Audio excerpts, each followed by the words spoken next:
Oke, langsung aja kita mulai ya.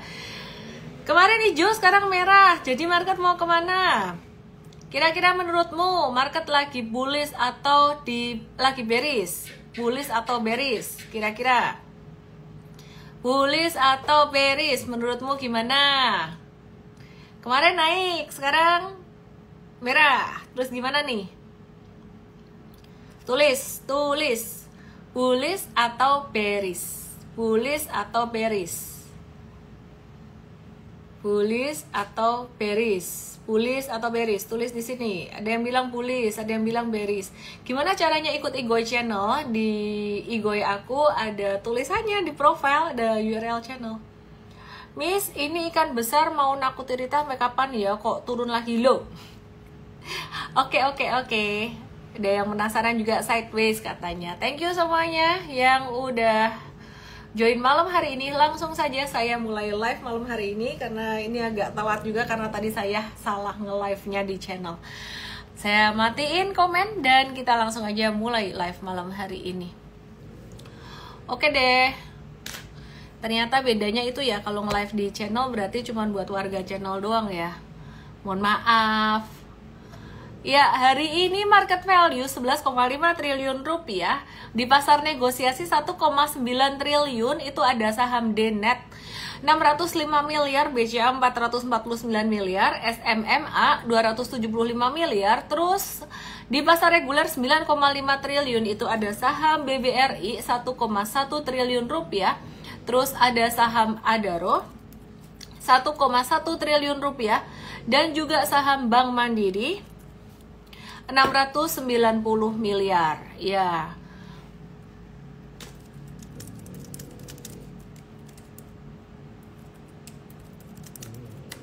Oke, terus gimana kabarnya saham-saham perbankan ini? Kemarin katanya ini udah V. Terus hari ini gimana? Ya, jadi sebenarnya kemarin aku udah bahas sih. Kalau teman-teman yang ngikutin dan ngerti teknikal mungkin bisa jawab ya. Aku mau jawab tapi nanti nunggu yang nonton lebih banyak lagi. Dan ini besok nggak tanggal merah sih tapi libur, jadi mungkin banyak yang liburan juga ya. Besok pilkada sih sebenarnya. View aku masih sama seperti 2 hari yang lalu ya. Jadi dimana kita ngelihat market itu ada tanda-tanda potensi untuk reverse atau reversal. Meskipun hari ini turunnya itu sebenarnya normal ya. Terus sebelum aku bahas buat beberapa saham yang hari ini sempat terkoreksi, aku mau review dulu buat Property Price Index Indonesia. Jadi harga properti residensial Indonesia di kuartal 3 2024 ini tumbuh melambat dari kuartal sebelumnya gitu ya, yang tadinya naik 1,76% jadi 1,46% gitu. Jadi masih bertumbuh tapi agak melambat. Tapi sektor properti kita justru melihat sekarang nih banyak yang valuasinya lagi murah, lagi di bawah. Oke ya. Dan mulai ada tanda-tanda buat teman-teman bisa mulai masuk lah, kira-kira kayak gitu. Yang kedua, ada pengumuman juga aturan IPO ini bakalan direvisi. Persyaratan minimum hasil IPO yaitu bagi calon emiten setidaknya nilai ekuitasnya lebih dari 2 triliun dengan porsi minimal 10% dari total valuasi perusahaan, bukan lagi berdasarkan minimum 10% free float yang berlaku saat ini. Nah, jadi rencananya masih akan didiskusikan dengan OJK dan kemungkinan disetujui di awal 2025. Gitu. Jadi selain itu revisi aturan ini muncul setelah brand dihapus dari indeks FTSE Russell pada September 2024 karena dinilai kepemilikan sahamnya terkonsentrasi pada 4 pemegang saham sehingga memicu kekhawatiran investor mengenai likuiditas sahamnya. Wah, jadi ternyata apa yang terjadi pada brand ini juga diperhatikan ya sama regulator dan otoritas yaitu OJK dan juga IDX gitu. Oke. Terus ada sentimen juga ya di sini, ada sentimen yang sebenarnya positif buat sektor properti. Masyarakat berpenghasilan rendah ini bisa membeli rumah dengan harga yang lebih murah. Jadi BPHT dan PBG-nya ini dihapus buat masyarakat yang berpenghasilan rendah gitu. Jadi Anyway, itu bagus untuk sektor properti. Aku kasih tahu sekilas-sekilas dulu, lalu kita akan bahas saham-saham. Terus ada insentif juga, ada kabar positif, ada insentif untuk menurunkan harga tiket pesawat yang saat ini terbilang lumayan mahal dibandingkan dengan negara lain sih sebenarnya ya. Jadi pemerintah ada kasih insentif buat nurunin harga tiket pesawat selama musim liburan Natal dan Tahun Baru nanti, periode 19 Desember sampai 3 Januari. Siap-siap di saham agak-agak sepi. Terus kita ke saham perbankan, Bank Mandiri. Apa kabarnya Bank Mandiri? Di Oktober 2024, Bank Mandiri ini mencatat laba bersih 4,1 triliun, turun 8,2% secara tahunan dibandingkan dengan periode yang sama tahun lalu, dan turun 26% dibandingkan dengan bulan yang sebelumnya.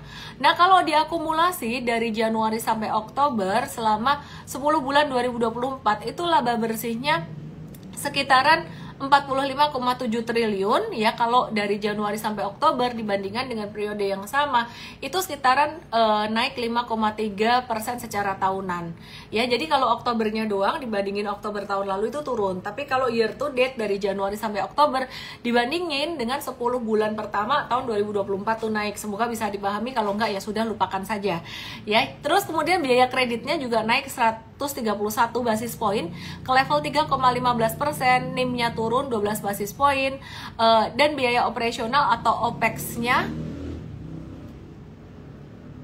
sorry saya salah sebut tadi, BBRI bukan BMRI ya. Did I ngomong BMRI?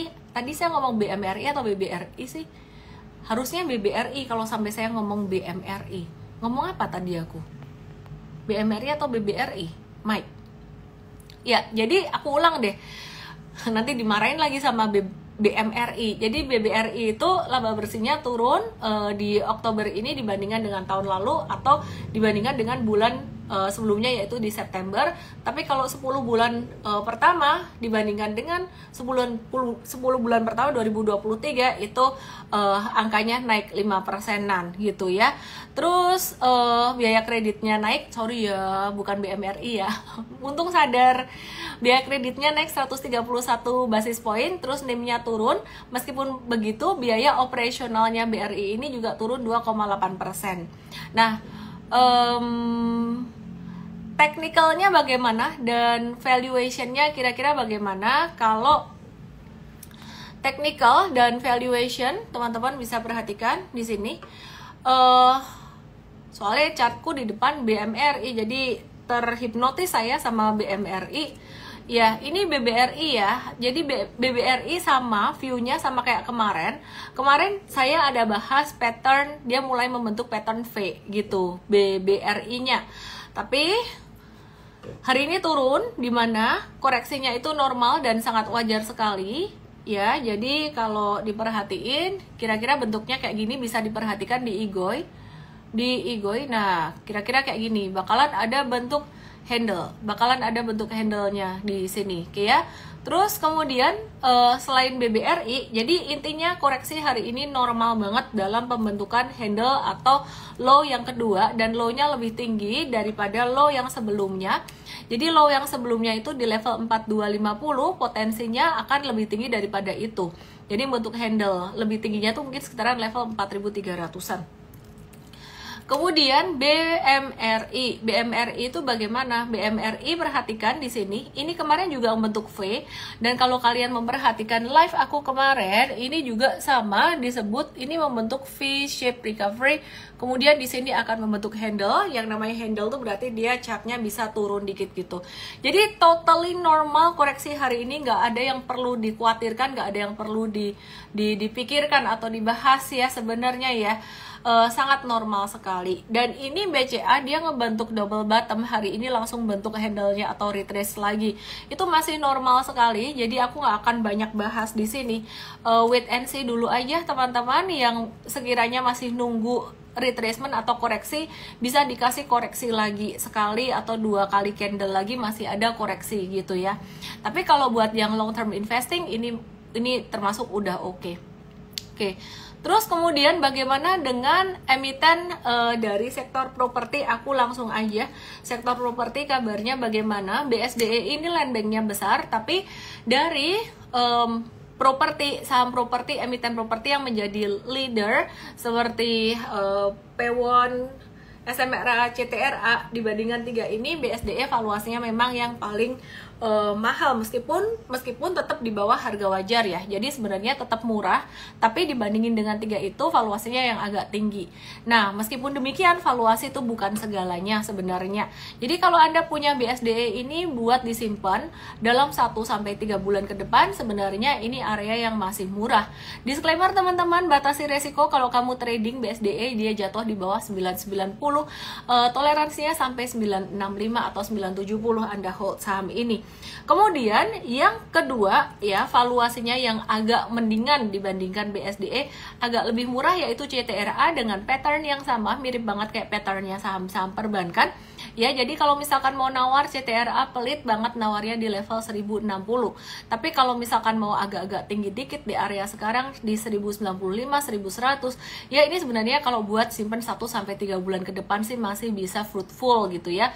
Disclaimer buat yang belum ngerti ilmu trading atau ilmu investing, saya sarankan belajar dulu, jadi tidak langsung ngikutin analisis day to day. Oke, terus kemudian yang ketiga, valuasinya yang ketiga, nah ini ketiga ini murah, ini Pakuan dia di bawah standar deviasi -1, terus dia pastinya di bawah harga wajar juga, di bawah rata-rata harga wajar. Support 424 dan 422, breakdown dari area itu, pembatasan risiko, toleransinya di level 416. Nah ini tuh cakep, emiten ini fundamentalnya oke ya, dia juga sering melakukan pengembangan pada masa pandemi kemarin, yang lain lagi kesusahan, malah dia tuh berkembang sendiri. Teman-teman yang ada di TokTok yang di YT boleh ke IG untuk bisa lihat chartnya. Malam hari ini live-nya agak sepi, wajar sih ya, kenapa? Karena besok libur, biasanya kayak gitu. 2700 sepi, waduh sombong gini ya Len. Enggak deh, aku bersyukur bisa terus menginspirasi teman-teman semuanya ya. Jadi buat yang mau 1-3 bulan ke depan untuk saham-saham properti ini, diskonnya sudah cukup lumayan, terutama yang paling murah dari antara 4 ini ada SMRA. Nah secara fundamental ini kurang lebih lah ya beberapa emiten ini, tapi Anda tidak perlu terlalu memusingkan semua faktor fundamental. Kadang-kadang harga saham yang naik yang lebih cepat yang mana, itu kadang fundamental yang bagus kadang bisa kalah naiknya dengan fundamental yang agak kurang atau biasa aja, tapi jangan sampai parah banget deh fundamentalnya. Kalau parah banget nanti jadinya saham gorengan gitu loh. Nah jadi ini kalau SMRA valuasinya yang paling murah di antara 4 itu tadi. Nah apakah SMRA ini masih bisa turun dengan candle seperti ini? Masih bisa sedikit terkoreksi. Jadi teman-teman yang investasi jangka panjang sih nyicil-nyicil aja, kayak 1-3 bulan ke depan. Traders bagaimana? Traders tunggu beberapa hari lagi untuk dia sudah mulai stabil pergerakan harganya, membentuk support atau membentuk low yang baru. Low itu artinya apa? Low itu artinya seperti huruf V atau huruf U, candle turun-turun kemudian ada naik lagi, itu low. Jadi kalau candlenya belum ada naik lagi, itu belum disebut dengan low. Oke, kemudian selain SMRA, aku mau bahas beberapa saham properti yang lain yang ini valuasinya tinggi banget. PANI, valuasinya PANI ini tinggi banget, tapi saham ini justru malah paling sering kasih cuan buat M-Trade. Udah 2 kali PANI ini kasih cuan buat M-Trade. Yang pertama cuan 90%-an, yang kedua cuan 140%. 2 transaksi itu kita murni full berdasarkan technical aja. Jadi kita beli waktu itu breakout di 21 Agustus. Nah, kalau Anda nanya definisi buy high sell higher ya, kalau Anda nanya definisi buy high sell higher, itu saham PANI ini ya. Jadi waktu itu waktu breakout dari sideways itu namanya buy high, kemudian kita sell higher di atasnya. Nah pas sell higher ini kita lakukan jualannya pas dia belok ke bawah, kira-kira kayak gitu ya. Jadi belok ke bawah 140% itu berarti di atas sini. Nah apakah akan ada saham-saham seperti ini lagi? Apakah kira-kira PANI bakalan bisa rally lagi? Kan dulu udah pernah kasih rally lumayan banget ya di tahun 2023. Nah, aku sih lebih seneng kalau paninya sideways dulu. Jadi sideways itu seperti 2023 Oktober ini sampai dengan Agustus 2024. Waduh, lama banget nih sidewaysnya. Sebenarnya psikologi dari sideways penting banget teman-teman kalau mau pelajarin. Yang di TokTok, yang di YT boleh lihat ke Igoi ya. Sideways itu sebenarnya semakin panjang dia semakin bagus. Sideways itu semakin panjang dia semakin kuat gitu loh. Kenapa? Karena sebenarnya ketika sideways itu terjadi perputaran antara buyer dan seller, sehingga ada orang-orang yang mungkin punya saham untung di bawah, mereka udah profit taking di situ gitu ya. Yang belum cuan atau yang belum punya saham itu beli saham tersebut dan jadinya baru dapat saham itu posisi cuannya itu baru posisi 0% lah, barulah kira-kira benar-benar baru kira-kira kayak gitu ya. Nah, jadi kesimpulannya semakin panjang sidewaysnya semakin bagus. Nah, teman-teman yang di TokTok, yang di YT boleh lihat ke Igoi ya, boleh lihat ke Igoi. Ini kira-kira sidewaysnya panjang nggak sih? Sidewaysnya baru terjadi pendek ya, ya ampun, apa itu?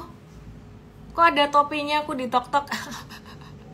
Oh, aku dikasih gift, thank you Chandra, kaget saya. Oke.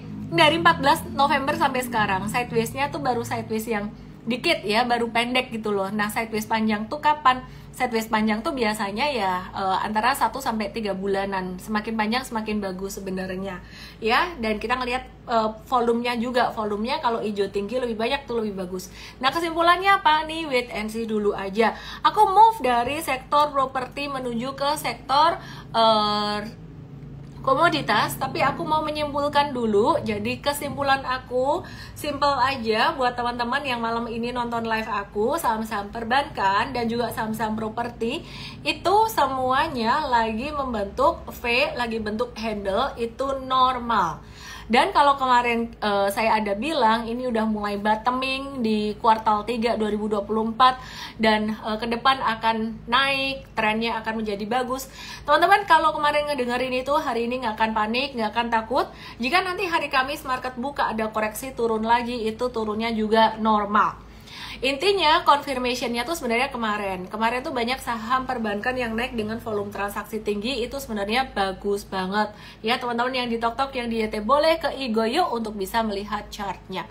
Oke, kemudian kita lihat di sini, ini ada saham BRMS. Aku move dari sektor properti, aku ke sektor commodity. Di sini ada BRMS, Bumi Resources Minerals, bukan Budi Resources, hampir salah ngomong. Sama seperti Pani, Bumi Resources Minerals atau BRMS ini lagi sideways. Jadi kita wait and see dulu, malah dia ada bentuk head and shoulders itu. Apakah dia akan turun atau enggak sih ya, kita lihat aja nanti. Tapi intinya wait and see dulu biar dia sideways dulu aja. Nah, kapan belinya? Nanti kita akan kasih tahu secara real time di M-Trade. Nah, teman-teman di sini kalau misalkan ada nih ya user atau member kita yang misalkan nih ada yang usil nih jual M-Trade di luar, signalnya dijual di luar, you have to be very careful. Kenapa?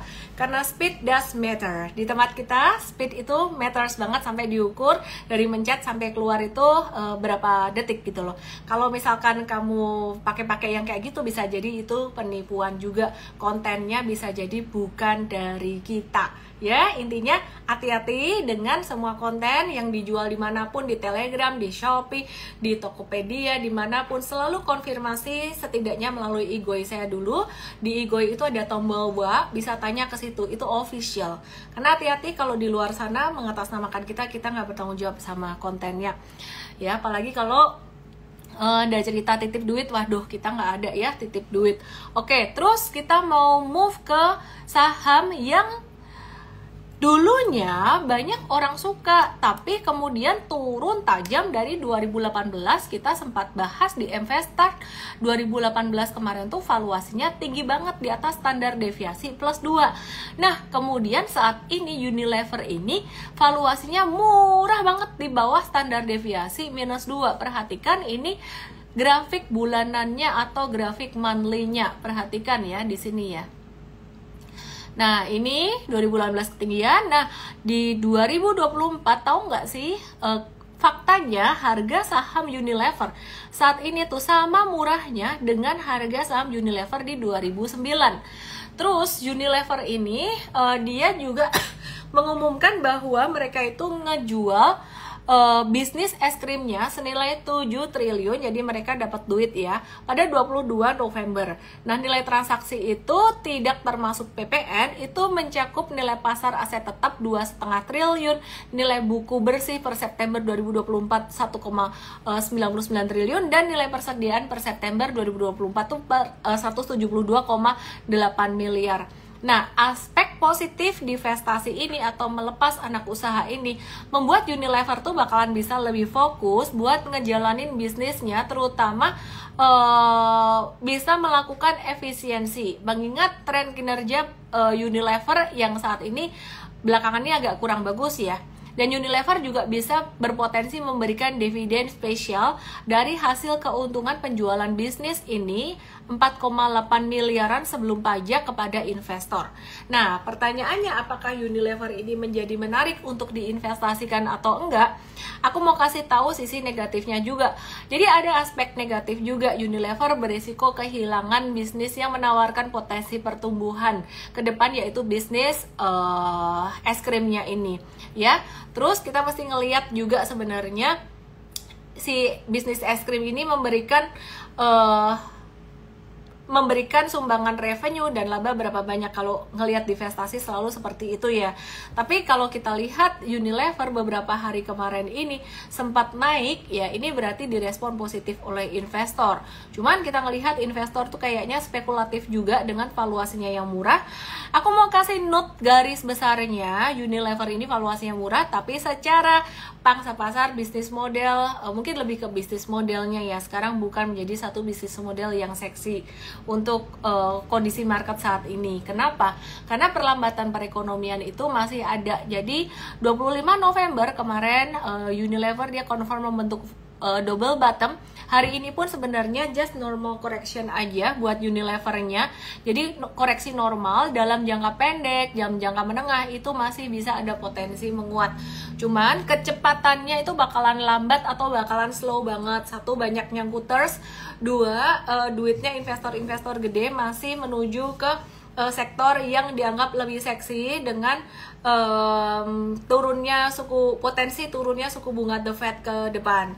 Nah, di bulan Desember ini apakah akan ada turun suku bunga lagi dari The Fed? Belum tentu sih. Jadi The Fed sendiri, Jerome Powell itu mengatakan bahwa kondisi perekonomian udah mulai membaik gitu. Jadi kayak ada tanda-tanda belum tentu turunin suku bunga. Nah, itu juga yang bikin banyak investor itu wait and see atau menunggu apakah mereka akan masuk ke market atau enggak. Tapi dengan melihat harga saham yang udah banyak terdiskon 2 hari ini ya, jadi tepatnya kemarin itu banyak yang mereka borong, terus kemudian hari ini wait and see lagi. Kesimpulannya teman-teman udah mulai bottoming, marketnya udah mulai bottoming, tetap sama, view-nya sama. Oke, aku mau move ke sektor consumer goods, ICBP dan Indofood yang aku malam hari ini agak random ya, tapi aku nggak ngikutin pertanyaan terbanyak dari kalian, karena pasti pertanyaan terbanyaknya BRI lagi, TLKM lagi, ya kan, bener kan gitu. Hari ini kreatif dikit nih, pertanyaannya agak beda dikit nih, P1 gitu, tapi udah dibahas tadi. Ya, jadi aku akan move ke beberapa saham lain supaya teman-teman dapat exposure juga atau informasi untuk kondisi tren harga saham saat ini, yang lainnya gimana. Nah, buat ICBP-nya ini aneh banget. Hari ini breakout tapi terus ditutup dengan merah. Aneh ya, naik tapi merah, aneh. Naik tapi merah gitu, ada beberapa kali kayak gitu loh, beberapa hari terakhir ini tuh kayak gitu. Jadi ini ya wait and see dulu aja teman-teman yang mau masuk ke ICBP. By the way, untuk long term investing masih menarik. Cuman personally aku lebih suka pada sektor perbankan dan juga sektor properti. Kenapa? Karena habis dipunish oleh market dalam jangka pendek. Jadi secara harga dan secara valuationnya lagi ada diskon. Kemudian kita lihat buat Indofood, INDF ini hari ini ada naik dikit-dikit, tapi ini nggak ada artinya buatku kalau cuma naiknya cuma segini-segini doang. Dan ini kita anggap masih sideways, jadi wait and see dulu aja. Oke, terus hari ini adalah come date Adaro ya, 26 November 2024. Aku mau nanya siapa yang punya Adaro, siapa yang masih punya, tulis punya. Yang masih punya Adaro tulis di sini punya. Hari ini come date atau hari penghitungan dividen Adaro dengan dividen yield sekitaran 35%. Jadi kalau kamu baru-baru aja beli Adaro, itu kamu bakalan dapat dividen 35% dari modal yang kamu gunakan ya. Jadi misal kamu beli 100 juta ya, kamu dapat 35 juta. Kamu pakai modal 1M ya, dapat 350 jutaan kurang lebih lah ya, gitu. Oke, yieldnya 35-37%. Kalau pakai harga hari ini, kamu baru beli sore tadi ya dapatnya sekitaran 37%. Nah, buat yang punya ini Danu Asmara nulis punya banyak banget. Saya mau nanya, siap nggak kalau harga saham Adaro turun 40%? Coba dijawab. Siap tidak? Punya dan siap tidak? Siap. Ya, oke. Kan tahun depan bagi dividen lagi. Wait, yang bener. Tidak siap, yang bener loh, Miss. Jangan nakut-nakutin loh. Masa turun sampai 40%? Ogan Nestiva Official. Saya mau nanya, kalau kalian siap, pertanyaanku, kenapa kalian siap kena turunan Adaro 40%? Kan kamu dapat yield 35-37%. Cuanmu dari dividen. Ada yang puguh siap turun sampai 60%. Alasannya apa? Coba ditulis. Alasannya apa? Apakah alasannya, oh ini 1919, dia bilang udah pengalaman PTBA dulu average 38 jadi 2.800. Jadi nggak apa-apa. Case-nya beda. Ya, kalau memang kayak gitu sama kayak PTBA, aku akan ambil percaya bisnis dan manajemen. Siap banget wong aku gak punya Adaro, woi. Yang saya tanya yang punya, woi. Oke, jadi gini, kali ini Adaro itu juga bakalan turun beberapa hari ke depan ini, gitu ya. 99% lah ya, jadi potensi turun. Nah, oh ini ada yang jawab siap karena aku cuman belinya 2 lot doang, dia bilang. Susan bilang, gak siap deh, aku tunggu IPO AADI, masih nunggu PTBA. Oke. Ya, jadi case-nya beda sama PTBA. Kalau PTBA itu kan ya bisnisnya masih sama terus. Nah, ini Adaro ini kehilangan AAD-nya. AAD atau anak usahanya yang nyumbang laba terbesar dan revenue terbesar. Nyumbang laba 110% dari labanya Adaro. Terus nyumbang income, aku lupa berapa puluh persen, pokoknya banyak lah dari income-nya Adaro, gitu loh. Mereka gak forward looking, gak tahu, padahal udah tak post di konten aku. Nanti aku mau share di Igoi Channel ya, ikut Igoi Channel aku ya. Nah, aku matiin dulu komennya ya, saya. Nah, dengan kehilangan income dari AAD segitu gedenya, maka tahun depan Adaro bagi dividennya tidak akan segede saat ini. Ya kan, labanya juga, nominal labanya jadi lebih kecil ya. Nah, nanti bagi dividennya jadi lebih kecil juga gitu loh.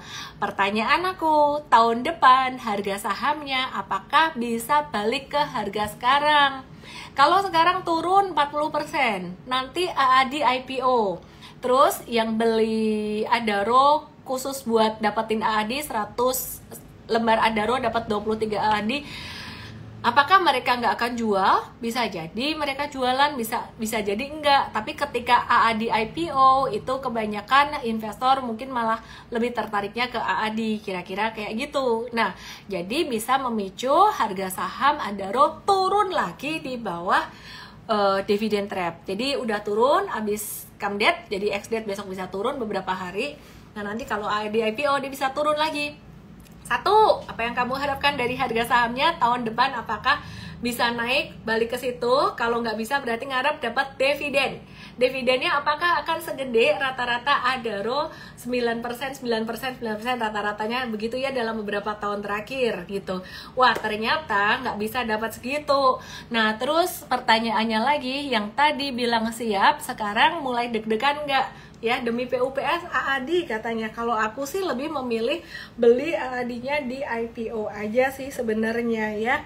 Oke, nah jadi mungkin kalian dapat AAD-nya nanti jadi cuan dari pertumbuhan harga AAD-nya ya. Oke lah gitu ya, mungkin oke lah. Cuman saya nggak tahu ya. Jadi dari 100 Adaro dapat 23 AAD, berarti kira-kira AAD-nya kamu ini perlu naik berapa persen sampai mengcover kerugiannya kamu di Adaro, kerugian harga saham jatuh 40%, plus nanti kalau ada jatuh lagi. Hitungannya jadi tricky sebenarnya. Jadi ini banyak faktor dalam tanda kutip tuh ketidakpastian banget. Ya kalau AAD-nya naik, itu bisa nge-cover kerugian kamu dari turunnya harga saham Adaro. Tapi kalau AAD-nya nggak naik, kan harapannya semua bilang AAD bisa kayak brand, AAD kayak brand. Kalau misalkan sampai gagal naik, ya itu yang punya Adaro ya udah enjoy aja, oke ya.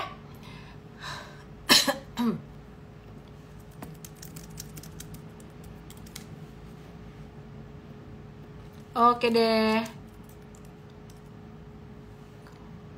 Keuntungan dari spin-off AAD akan dibagian jadi dividen nggak? Dividen AAD gede. Oke, ini ada yang minta Avia. Kaosnya bagus, baru loh. Avia, ini masuk ke MSCI. Kira-kira gimana? Oke, saya bahas ya. Aku move ke Avia. Avia gimana kabarnya? Avia sebenarnya dia akan terdampak positif jika sektor properti dan sektor construction ini juga bagus.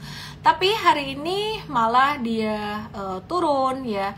Jadi dia masuk ke MSCI small caps. Sebenarnya agak aneh sih small cap karena market capnya dia tuh lumayan gede gitu loh. Tapi ya whatever. Tapi hari ini justru malah jatuh dengan volume transaksi besar. Kalau aku sih memilih untuk wait and see dulu. Secara fundamental ya kelihatannya menarik, tapi aku masih berharap ada diskon valuasi sedikit lagi lah kalau Avia kira-kira kayak gitu ya. Terus aku mau cek pertanyaan kalian. TLKM jadi pertanyaan yang paling banyak ditanyakan. Ada 55 orang nanya TLKM. Benny Chu nanya TLKM. Ya TLKM aku jawab singkat, padat, dan melegakan kamu. TLKM per hari ini masih dalam pembentukan handle atau sideways-nya dengan batas 2680. Jadi selama di atas 2680 dia masih pembentukan handle. Di bawah 2680 atau di bawah 2650 TLKM ini nggak jadi bentuk handle, tapi dia akan menguji support 2500. Intinya selama masih di atas 2650 santai aja, tenang aja buat kamu yang kemarin sempat beli di bawah. Oke ya. Terus kemudian aku akan lihat TLKM, BRI udah dibahas tadi saya, Gandhi Satria Dharma udah dibahas ya, BRI di depan banget. TINS ASII P1, TINS ASII P1. Oke.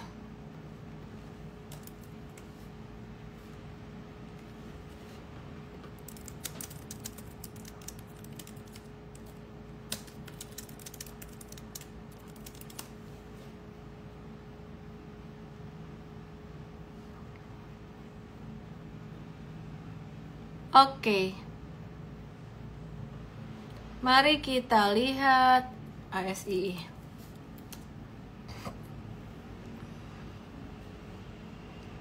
Yuk kita lihat ASI yuk. ASI-nya kemarin naik dengan volume transaksi tinggi ya. Sama kayak saham perbankan lainnya, dan hari ini sideways aja, just normal aja. ASI itu kalau bahasa Jawanya paling gampang dititeni atau paling gampang ditungguin. Trading investasi itu gak sulit. ASI ini valuasinya masih murah. Kalau investing sekarang masih murah valuasinya. Kalau trading kamu nungguinnya level di bawah 5.000.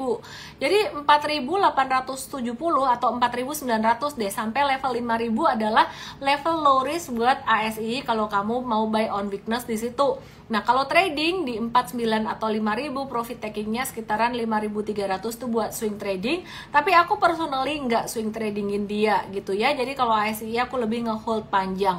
7%-an lah upside-nya kalau kamu dapat di harga 49 sampai 5.000. Ngomong-ngomong, trading versus investing, kamu tahu nggak sih bedanya apa trading versus investing itu? Tulis di sini trading apa, investing apa. Ya. Oke. Kara, bisa nggak geser dikit, nanti kena kursi ya. Jadi ADI prospektusnya lebih baik ya. ADI jelas bagus, profitabilitasnya bagus, bisnisnya bagus. Oke. Ya, Pak, apa perbedaan antara trader dengan investor? Oh, trader jangka pendek, investor jangka panjang. Trader beli harga, investor beli bisnis. Nah, ini yang aku mau tekankan. Ya, jadi investor beli bisnis. Kalau Anda bilang investasi di Pakuwon, misalnya investasi di BRI atau investasi di ASII, artinya kamu lagi beli bisnisnya. Kalau beli bisnis, nego harganya pakai valuasi. Oke ya. Nah, jadi kalau beli bisnis, harga saham turun dalam 1, 2, atau 3 hari itu nggak terlalu ngefek ya. Nah, trading harus punya batasan stop loss. Tapi kalau investor, stop lossnya berdasarkan 4 checklist yang kemarin dibahas di Investart. Yang pertama adalah bisnis model pangsa pasar, kedua manajemen, 3 profitabilitas, 4 valuasi. 1, 2, 3, 4 itu masih bagus, hold. 1, 2, 3, 4 itu gak bagus, minimal valuasinya ketinggian. Tapi kalau 1, 2, 3 masih bagus, masih boleh di hold. Nah, tahu nggak sih Warren Buffett itu jualan banyak sahamnya, dan sekarang 50% cash hanya karena faktor keempat. Sebenarnya bukan faktor 1, 2, dan 3, tapi faktor keempat, di mana banyak saham-sahamnya dia itu Apple dan lain sebagainya tuh ketinggian valuasinya ketika banyak orang lagi FOMO di pasar saham Amerika. Nah, ini ada yang bilang trading lebih cuan daripada investing. Mungkin belum pernah ngerasain dapat saham pas lagi crash gede. Jadi pas crash gede atau pas valuasi jatuh banget, itu beli saham itu dan dapat cuan banyak sampai beberapa tahun ke depan. Nah, mungkin Anda belum pernah merasakan itu. Kalau misalkan mau merasakan itu di beberapa saham yang valuasinya murah, kira-kira saham apa? Tadi sebenarnya aku udah sebut ada beberapa saham yang valuasinya murah, dan itu dibahas lebih detail di Invest. Jadi intinya teman-teman, kita nggak bisa judge sebenarnya investasi atau trading mana yang lebih cuan kalau teman-teman nggak pernah dapat memang yang timing terbaiknya, kira-kira kayak gitu. Cuman memang investasi harus menunggu lama, jadi kayak lebih cuan tradingnya gitu loh. Tapi sebenarnya kalau kalian invest dengan cara yang efektif, efisien, itu hasilnya juga banyak bagus. Oke ya. Terus P1 udah dibahas, Unilever udah dibahas. 4 faktor itu dapat dari mana? Itu prinsip investasinya Warren Buffett. Cepin gimana? Masih bisa hold MDKA Bian cuan. Cepin MDKA Bian cuan. Oke, aku mau bahas random saham hari ini. Cepin MDKA Bian cuan. Cepin wait and see dulu. Udah disupport banget sih, tapi wait and see dulu sih. Tapi turunnya udah kecil. Kita lebih ke Java. Java dari dulu selalu kinerjanya lebih bagus meskipun hari ini turun ya. Jadi tetap yang di watch Java. Terus kemudian cepin Java Bian Resources. Menurut kalian likuiditasnya Bayan Resources gimana? Wait and see dulu ya. Tunggu retracement ya kalau misalkan mau masuk Bayan. Terus cuan. Wait and see juga kalau masuk cuan. Bayan kita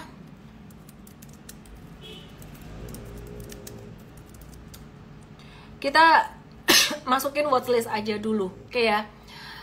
Terus aku mau cek kalian nanya apa aja. Kertas-kertasan Tekim INKP Akra SMRA BBTN. Oke, kertas-kertasan Tekim INKP Akra SMRA BBTN Akra turun. Ngikut, coba kita lihat harga oil, UK oil dan US oil bagaimana kabarnya. Sideways aja, Brent crude oil atau UK oilnya, US oil. Ini adalah saham, ada harga WTI crude oil sideways juga. Akra turun, skip dulu sementara, skip dulu. Ini perusahaan bagus sebenarnya, ini bagus banget, tapi skip dulu sementara karena trennya lagi begitu. Untuk trading, in terms of trading, skip dulu ya. Terus kemudian tadi ada yang nanya lagi BBTN ini juga lagi bentuk V, kelupaan aku bahas tapi kurang lebih sama. Ini V, ada handle-nya gitu. Terus potensi membentuk handle ya, jadi dia udah bottoming di level 1240-an. BBTN apalagi ya tadi, ADMR, PTPA Energi, apalagi ya tadi, kertas-kertasan Tekim dan INKP dia lagi bottoming, tapi aku mau waspadai pattern inverse flag di sini. Jadi wait and see dulu ya, wait and see dulu buat kalian yang masih belajar di live ya. Buat teman-teman yang pengen belajar trading, bisa trading, ilmunya bisa dipakai buat trading saham. Most likely kita pakai case study-nya saham, tapi ilmu ini bisa dipakai buat trading crypto dan trading yang lainnya. Itu di M-Trade Start Basic Trading Mastery tanggal 7 Desember jam 10 ya. Daftar di emtrade.id garis miring LIVE. Aku mau kasih satu kesimpulan buat market saat ini, teman-teman. Aku mau kasih kesimpulan buat market saat ini. Albert Rangga AR nanya, BBTN jual nggak sih? Lama banget naiknya. Saran aku kamu ikut deh M-Trade Start tanggal 7 Desember nanti, biar nggak kebalik-balik ya kalau lagi analisis. Nah, BBTN itu lagi bentuk V. V itu lagi tanda awal, sangat early sekali untuk recovery. Belum strong recovery, tapi mulai tanda awal. Nah, terus kemudian saham-saham perbankan banyak yang kayak gitu juga, dan juga saham properti juga kayak gitu. Kita suspek, kita lihat ini sebagai tanda market itu mulai bottoming di kuartal 4 2024 ini. Jadi kalau bottoming berarti ini turun naik ya, ini udah membentuk V, udah ada bottom, udah membentuk bottom kayak gini. Koreksi yang terjadi saat ini 1-2 hari ini adalah koreksi yang normal aja.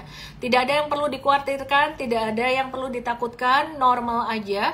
Bahkan untuk 2-3 bulan ke depan, jika Anda saat ini ada investasi atau mungkin trading lah ya, jangka menengah kalau cuma 2-3 bulan ke depan ya, dari beberapa saham yang tadi saya sempat sebutkan, kecuali saham dari sektor komoditas ya, jadi perbankan, properti, ASII, kira-kira beberapa saham itu ya, itu sekitar 2 atau 3 bulan lagi kemungkinan Anda bisa profit taking ya, lumayan lah.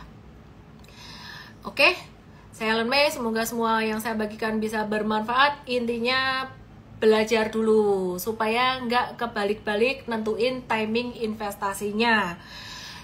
Breeze juga sama, yang nanya Breeze juga sama ya. Jadi Breeze mungkin 1-2-3 hari ini akan ada koreksi, tapi koreksinya normal aja ya. Kalau aku personally, aku lebih senang di perbankan yang for big banks, terutama di BRI yang valuasinya memang murah, kecuali teman-teman memang harus banget ambil yang syariah. Terus aku mau kasih disclaimer, ini aku banyak bahas for big banks karena banyak yang nanyain. Jadi pilihan saham aku yang nggak melulu itu, yang di M-Trade justru malah ada pilihan saham yang lainnya. Gitu aja teman-teman, tetap semangat ya, semoga bisa bermanfaat. Salam profit, good night.